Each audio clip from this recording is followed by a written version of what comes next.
بتائیے گا کہ آپ کو فائزہ بڑو میموریل ویلفیئر ایسوسیشن قائم کرنے کا یہ سوچ، یہ خیال کیسے آیا؟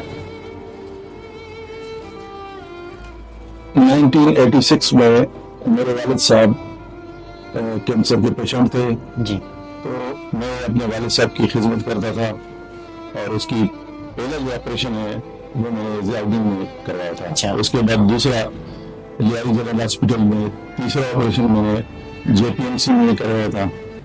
اس کے بعد کیموتھراپی چل رہی تھی اور شعاعیں روز بھی لگتے تھے. بالآخر والد صاحب کی خدمت کرتے کرتے، اس کی تیمارداری کرتے کرتے مجھے 4 سے 5 سال لگے. اچھا. والد صاحب کا انتقال ہوا. اس کے بعد میں اپنے علاقے میں، کاٹھور میں، میرے علاقے میں جو چھوٹے چھوٹے بستی ہوا کرتے تھے، ان کے اندر جو بیوہ عورتیں ہوتی تھی جی، میں ان کو جو عید کے موقع پہ کپڑے اور جوتی لے کر دیا کرتا تھا. اچھا. مجھے اس سے بڑا سکون پہنچتا تھا. اچھا. تو اس طرح کرتے کرتے میں اپنے علاقے کے اندر گرلز جو بچیاں ہیں، جی، جو کچھ ایسی کمیونٹیاں ہیں جو اپنے بچیوں کو آج بھی پڑھائی لکھائی، اسکول کالج یونیورسٹی کے لیے الاؤ نہیں کرتے ہیں، اس کو عیب سمجھتے ہیں. جی جی، ان لوگوں کو میں نے موٹیویٹ کیا. ان کے لیے میں چھوٹے چھوٹے پروگرامس کرتا تھا. جی، ان کے والدین کو میں موٹیویٹ کرتا تھا، پھر ان بچیوں کو میں خود پڑھاتا تھا. آج اللہ کی مہربانی سے میرے وہ اسٹوڈنٹ لیڈی ہیلتھ ورکر بھی ہیں، ڈاکٹر بھی ہیں، پولیس میں بھی ہیں، اور ٹیچر بھی ہیں، لیکچرر بھی ہیں. اس طرح سوشل ورک کرتے کرتے پھر میں لوگوں کے ہیلپ کرتا تھا. جیسے کہ ہمارے بلوچستان سے، انٹیریئر سندھ سے، پنجاب، پاکستان سے لوگ آتے تھے، تو یہاں کراچی میں رہائش کا مسئلہ، ایڈمیشن کا مسئلہ، بلڈ کا مسئلہ، بہت سارے مسئلے مسائل ہوتے تھے. کبھی کبھی پیسے بھی نہیں ہوتے تھے ان کے پاس. اچھا. تو ان لوگوں کو کام میں ہیلپ کرتا تھا، ان کو ایڈمیشن دلا دیتا تھا، ان کی آپریشن کروا دیتا تھا، بلڈ کا میں ارینج کرتا تھا. تو اس سے میرا یہ جو سوشل ورک ہے، اس کو جو تھا پروموشن ملا. اچھا. پھر جیسے میں یونیورسٹی پہنچا، کراچی یونیورسٹی، تو پھر میں اللہ سے دعا کرتا تھا کہ اللہ پاک مجھے خادم انسان بنا، یعنی کہ انسان کی خدمت کرنے کا مجھے خادم بنا، جی، مجھے موقع دے. جی. تو یہ ہر نماز میں دعا کرتا تھا. تو 2004 میں میری مسز کو ایک ٹیکے سے ریئیکشن ہوا. اچھا. تو 1 مہینے کے بعد پتہ چلا کہ اندر جو ہے نا باڈی کے اندر انفیکشن ہوا ہے. تو میں نے اس کو ایڈمٹ کرایا ہاسپٹل میں. 3 سے 4 مہینے تک میں نے اس کی خدمت کی، علاج معالج کروایا. بہرحال وہ ریئیکشن اتنا سنگین تھا، خطرناک تھا اچھا. کہ وہ سروائیو نہیں کر پائی. اس کا انتقال ہو گیا. تو اس کے بعد میری جو چھوٹی بیٹی، سب سے چھوٹی بیٹی تھی فائزہ. جی. فائزہ گروہی مجھے بہت پیاری تھی. اچھا. تو میں جب وہ کام پہ جاتا تھا تو اپنی گاڑی میں اس کو اپنے سینے سے لگا کے، بیلٹ لگا کے اپنے ساتھ لے کے جاتا تھا، اور شام کو جب واپس آتا تھا تو اپنے ساتھ لے کے آتا تھا. اچھا. تو اسی طرح تو پھر میں نے جو گاؤں چھوڑ دیا، گوٹ چھوڑ دیا، کراچی میں شفٹ ہوا فائزہ کو پڑھانے کے لیے. اچھا. تو 2010 میں 15 جون 2010 یہ واقعہ ہوا فائزہ کا. یہ بہت دردناک اور ہولناک واقعہ تھا. ہوا یہ تھا کہ میری جو امی ہے، فائزہ کی دادی، جی، وہ ان گاؤں میں تھی. اچھا. تو ہمارا جو گاؤں بیریا ٹاؤن کے برابر میں، یہ کوہستان کا علاقہ ہے، پتھریلی علاقہ ہے. اچھا. تو یہاں پر جو نا سانپ وغیرہ بھی ہوتے ہیں. جی. تو جب جون کی چھٹیوں کا جیسے ٹائم قریب پہنچا تو فائزہ نے مجھے کہا بابا مجھے 5 دن پہلے دادی اماں کے پاس لے کے چلو. تو میں نے کہا بیٹا صبر کرو، جیسی چھٹیاں ہیں تو سب دوسرے بھی آپ کے بہن بھائی ہیں، ہم ساتھ میں چلیں گے. انہوں نے کہا نہیں بابا آج کے آج مجھے 10 جوڑے کپڑے دلا دو. اچھا. آج کے آج نہیں آ رہا. تو میں اس کو واٹر پمپ لے کے گیا، میرے پاس گاڑی تھی اپنی.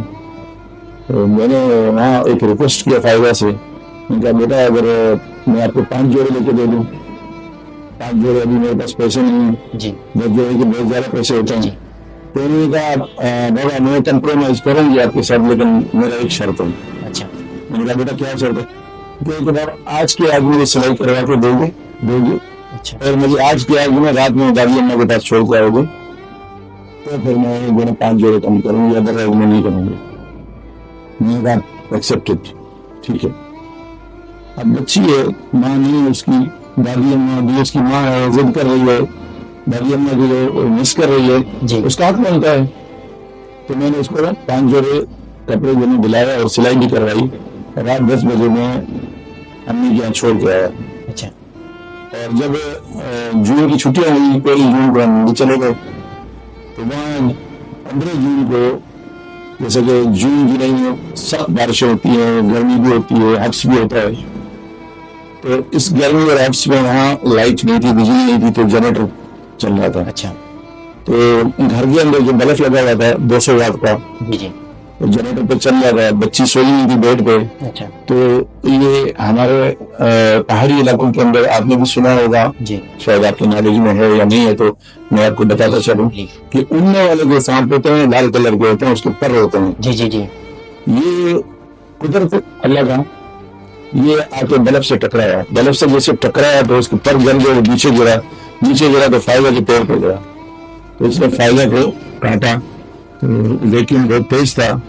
ہم سارے سوئے ہوئے تھے، رات کا ٹائم تھا، 2-3 بجے کا ٹائم تھا. جیسے 1 گھنٹے کے بعد جب فائزہ کے سیلز ٹوٹنے لگے، بریک ہونے لگے، تو اس کو سانس جو ہے بند ہونے لگا. اچھا تو اس نے دادی اماں کو جگایا، میری امی نے مجھے جگایا. تو جب میں نے بچی کی کنڈیشن دیکھی تو مجھے ہوش ہی نہیں آیا.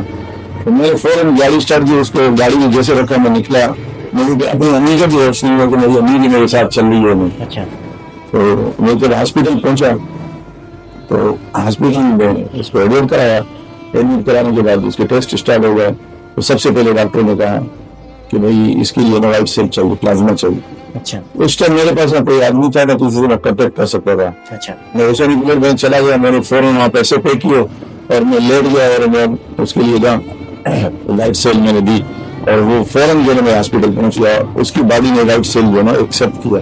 اچھا پھر ڈاکٹر نے کہا کہ ایک اور بوتل چاہیے. میں دوسری بوتل کے لیے پہنچا، کتنے میں جو ہے نا لوگ بھی آنے لگے. لوگوں کو میں نے فون کیا، میرے اپنے رشتے دار تھے، تقریباً 100-200 لوگ آ گئے. اچھا بلڈ 10 بوتلس کی ہم نے ارینج کر دیا اور 150 بوتلیں ہم نے ریڈ بلڈ کی بھی ارینج کر دیا ہم نے. لیکن اب اس کی باڈی نے جواب دے دیا ایکسپٹ اس کو لینے کے لیے. باڈی نے کہا بالکل جواب دے دیا. پھر آئی سی میں شفٹ کر دیا گیا. بڑی ہم نے کوشش کی لیکن ودن 24 آورس وہ ایکسپائر ہو گئی. اچھا بہت دکھ بھری کہانی ہے. جب فائزہ ایکسپائر ہوئی تو اس کے بعد ایٹ دا ٹائم آف جب وہ اس کا آئی سی میں تھی تو اس نے مجھے بلا اشارہ دیا کہ بابا میرے پاس آؤ. تو اس نے مجھے کہا کہ بابا ڈونٹ وری، آپ گھبراؤ نہیں، میں اکیلی آپ کی بیٹی نہیں ہوں.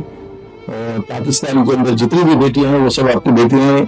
آپ کائنڈلی میرے اس مشن کو کنٹینیوس رکھنا.